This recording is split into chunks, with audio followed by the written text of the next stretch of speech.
You're welcome back to the Afia Morning Show, reaching you from Enugu. Of course, we're still dealing with our lead today, which involves brutality by security operatives. And now we're looking at the Nigerian Air Force. Allegations made against the Nigerian Air Force as individuals in Nigerian Air Force uniforms have been accused of torturing a young man over his interest in a young lady. These officials, or alleged officials, are said to have been stationed in Emene, Enugu at the popular Emenite checkpoint. The alleged officials were said to be, of course, they attacked him and flogged him because of his interest in a young lady who was already seeing another man. So the man was upset that someone else was interested in his lover, and for some reason, the alleged individuals or men of the Nigerian Air Force got involved in this. Those officials at MNI checkpoint in Enugu. So the question now remains, at what point did they get involved? Who got these individuals involved? Are they really officials of the Air Force?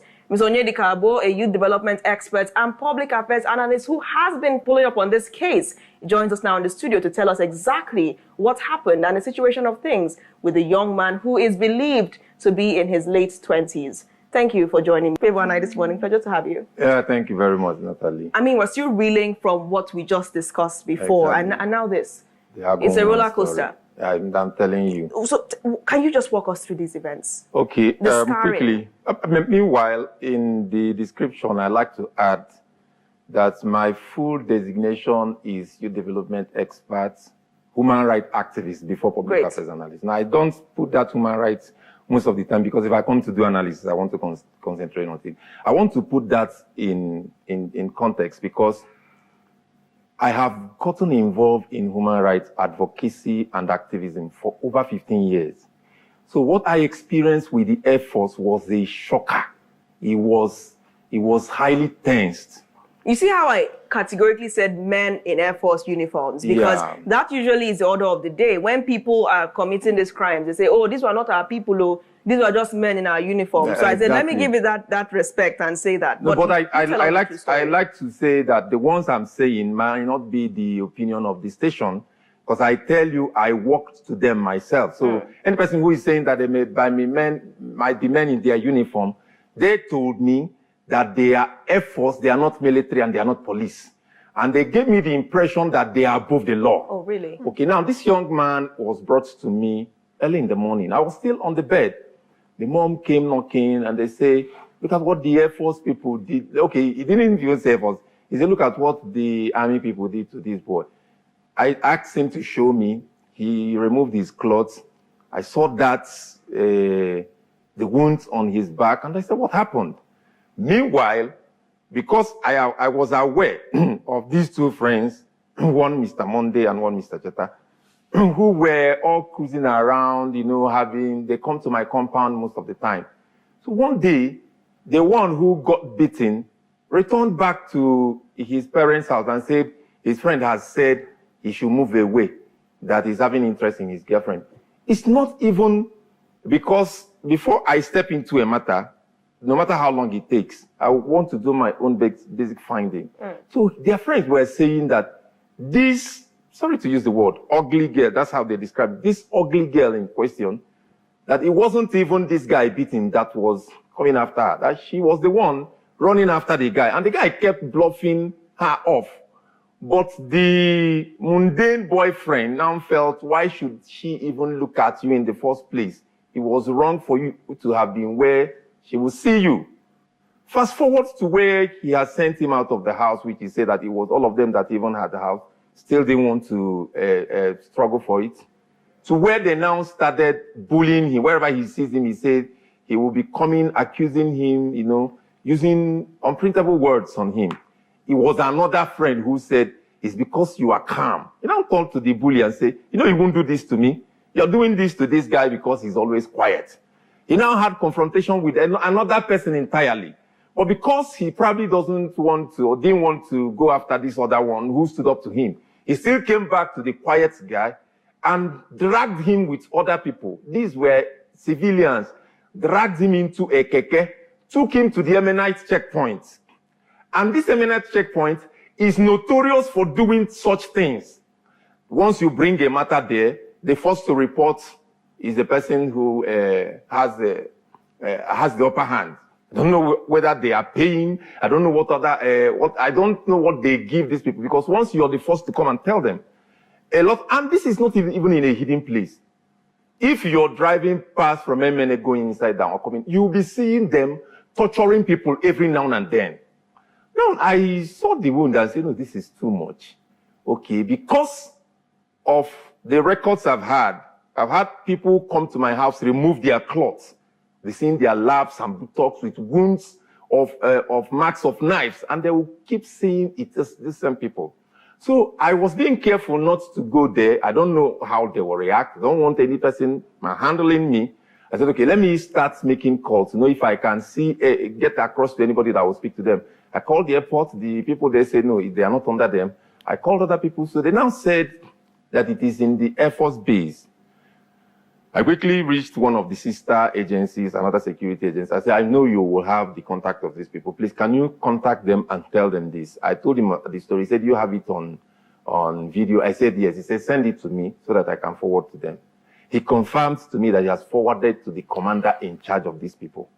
And we waited till 24 hours. They were not responding. I mean, when they seized the phone of this young man, they were not responding. There was nothing. Now, another of my colleagues, because I equally shared with some of the human rights activist colleagues, I said, this is what is happening. And one of the reasons why I felt I needed to speak to the authorities, that there was a time I heard that these same people tortured a young man to death at that same spot.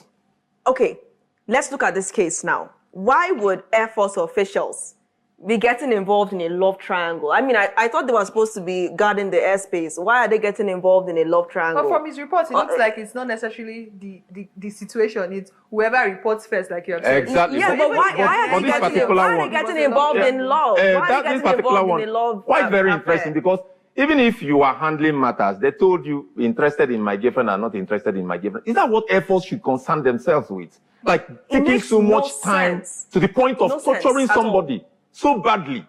And what I was meant to understand, because I haven't added this aspect, they detained me for 2 days for seeking for justice. They detained me in the Air Force facility here in Enugu. And in fact, throughout the days, I was asking myself, is this happening? As in, I go to police stations, I go to the prisons. I found myself incarcerated. And they were telling me you would do nothing about it.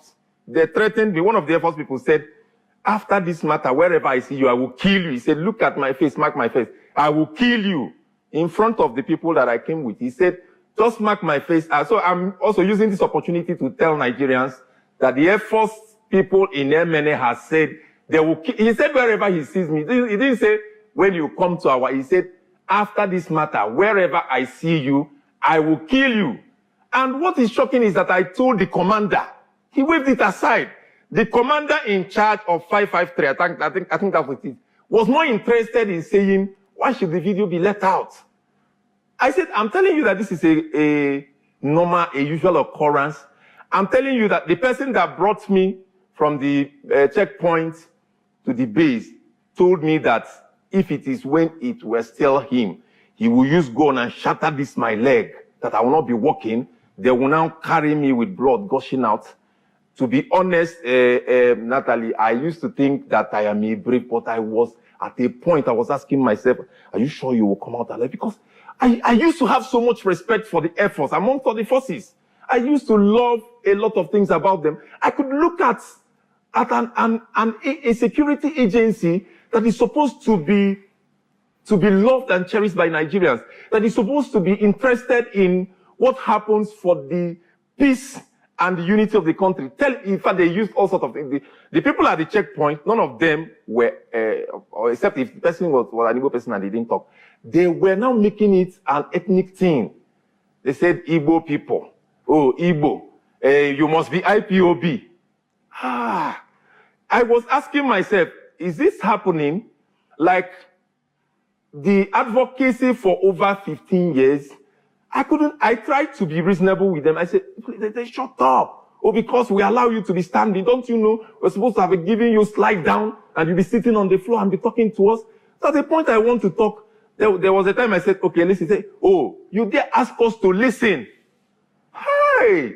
And I was saying, where am I living? After the 2020 event, it's obvious that Nigerians have all gone to sleep. We don't know the level of impunity.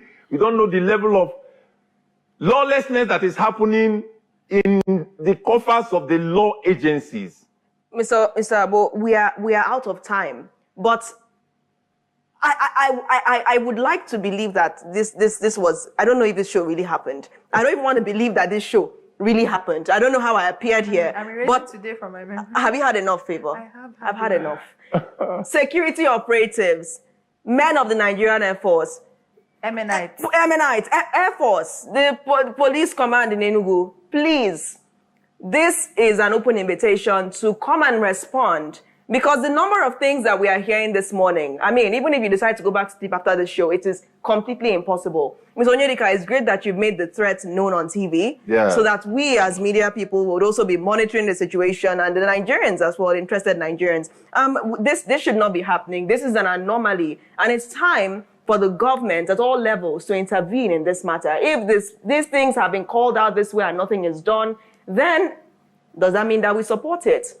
I don't think so. We'll draw the curtains on the show today. Thank you, Ms. Onyedika. We'll continue to monitor this. And I'm sorry for the kind of news you've been exposed to this morning, but some days are like that. I've been your host as always, Nathalie Uku. And I'm Favor Obinyaluba. Try and enjoy the rest of your day.